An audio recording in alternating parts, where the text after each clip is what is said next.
Ever since Secret of the Mimic came out, I've been seeing countless amount of times where people misinterpret or get information wrong about the research and development section. And I'm here to tell you, you're probably wrong. Now, before I get into the video, I'm just gonna say this now. I expect you to know what happens in the game. If you don't, go watch a playthrough, watch a summary, or play it yourself. I don't care. But I just expect you to know what happens, so if you do, then you can watch this video perfectly fine. Without further ado, let's start with the prototype FNAF 1 animatronics.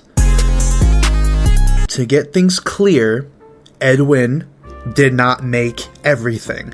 That claim is stupid, and if you believe that, you are an idiot. It is very clear and is stated countless amount of times that Edwin did not make everything, but he did contribute to the creation of what we know as Freddy Fazbear's Pizza, hence the Fazbear Project. Now you may be wondering, why are the animatronics down there the FNAF 1 animatronics? Well, it's because those designs were made by Fiona, not Edwin, nor William, or Henry, or Fazbear Entertainment. Fiona made those designs of the animatronics, but they were never used after Fazbear Entertainment changed their minds after the art and proofs were already approved.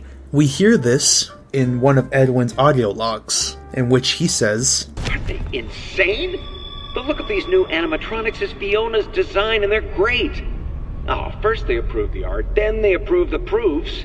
Now they changed their minds when we're so close to final. Why would they change them now? Are they pulling my leg? The new concepts are frankly creepy." A callback to the phone guy call you receive in FNAF 2. The idea at first was to repair them.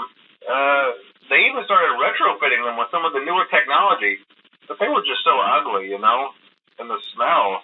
Not to mention that the alt Fazbear designs on Edwin's computer not only are redacted, but also continue to hint at the fact that the animatronics used in Freddy Fazbear's Pizza were created by Henry and William, which ended up being the Withered animatronics. Hence why the FNAF 1 animatronics get made after FNAF 2 happens, which likely proves that Fazbear Entertainment went back and decided to go for Edwin's concept. It seems that besides Freddy, Bonnie, Chica, and Foxy, there seems to have also been plans for other animatronics to show up there too, since we see animatronic suits of Monty, Bub, Fredbear, and Spring Bonnie. We know they don't actually appear in FNAF 1, so probably was scrapped along with the project too. Now, if you pay close attention to the prototype FNAF 1 animatronics, you couldn't see that the endoskeletons is actually Endo 1, which is interesting, because it seems that the FNAF 1 animatronics were planned to be Springlocks as well, because in the audio log recorded by Edwin, he states, Journal entry. I got the change order from Hen last night. None of this makes sense. I'm almost done. Why change it now? It would be so much easier to keep using the Springlocks. Just hire some teens to wear the suits like we always do. This also explains why Bub, Fredbear, Spring Bonnie, and Monty are Springlock suits. So, it's possible that Endo 1 is a Springlock endoskeleton kind of thing, I guess? I don't know. The next thing I want to dive into is research and development itself, and the contents it holds besides the animatronics. One thing I know not a lot of people noticed through their playthroughs is the fact that on one of the desks in the Fazbear Project, you can see the FNAF 3 map, which is weird. It's possible that that map layout was found years later, and the people making Fazbear Frights decided that they should build Fazbear's Frights off of that map layout to try and be accurate to what an old Fazbear location looked like. But that's honestly my best guess.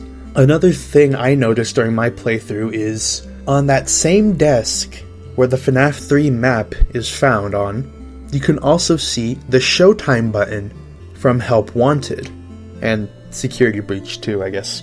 Which likely means that this Showtime button in the Fazbear Project is likely what inspired the same button in Help Wanted. And to all the people saying that this kind of technology in the 70s makes no sense, well, Yeah, I think it's pretty clear, especially with what we have and the kind of technology we see in this game for the time being set in the 70s. Yeah, their technology is very advanced. I mean, just look at M1 and M2 or F10 and 4 or the prototype FNAF 1 animatronics themselves. Hell, even the data diver that we use, or pretty much every single bit inside of Murray's Costume Manor. It's pretty safe to say that, yeah, the 70s were advanced too, so not really a big surprise. The next thing I do want to talk about too is the idea of Edwin's house being the same as William's house. I honestly think that this is true, and I'm pretty sure it's confirmed by now, and we solved that this is the case, because the amount of evidence that confirms this is, I mean, there's a lot, so I think it's pretty safe to say that it is the same house. The message Edwin receives from Afton, where he claims that the land that the Murray's Costume Manor resides on and his house essentially belong to him and the company now, pretty safe to say that, yeah, that house ends up becoming Afton's house. And also, since Edwin's house is on a hill and William's house is on a hill, and the fact that the FNAF 4 bedroom and David's bedroom look exactly the same. Now, if the FNAF 4 house and Edwin's house are the same, then comes the implication of, then would that make R&D sister location? I would say yes, because the way research and development connects to Edwin's house, and how sister location connects to William's house, and that William's house is the same as Edwin's house, then that would mean or imply that sister location is research and development years later. But then comes the question, well, how did William build sister location if research and development was already down there? Well, we see in what's likely the canon ending, Murray's Costume Manor and Edwin's house both burned down, which also kind of implies that research and development burns down too. So it leaves the perfect foundation for William to build sister location. So not really that far-fetched if you really think about it, especially with the fact that William now owns that land. And with that, there's also the possibility that the Custom Night office and sister location is also the same one as the FNAF 1 prototype office that we see in research and development. The same office where we see F10 and 4 in. But that one might be a bit of a stretch, so I don't know. But there is a chance, and I wouldn't really say it's impossible. And it's not exactly impossible for the elevator down to research and development to also be the sister location elevator as well.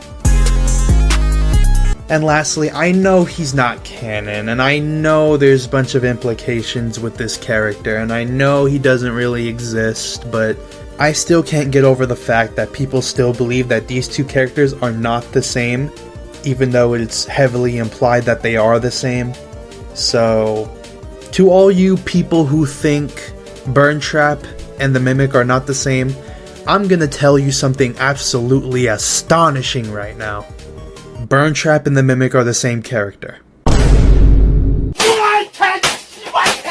Again, I know, Burntrap is not really canon anymore, but the evidence still stands and has been given to us in Secret of the Mimic as well, so it pretty much confirms that they are the same character. We see in the best ending, where M2 reshapes itself to become small like David again, after we fix him. Big shock, he can shrink and change his size. Yeah, I think it's safe to say that even though the Mimic is taller than Burntrap, he did reshape himself to fit into the Burntrap suit. So, there you go. I'm sorry to tell you, but Afton has been dead since FNAF 6.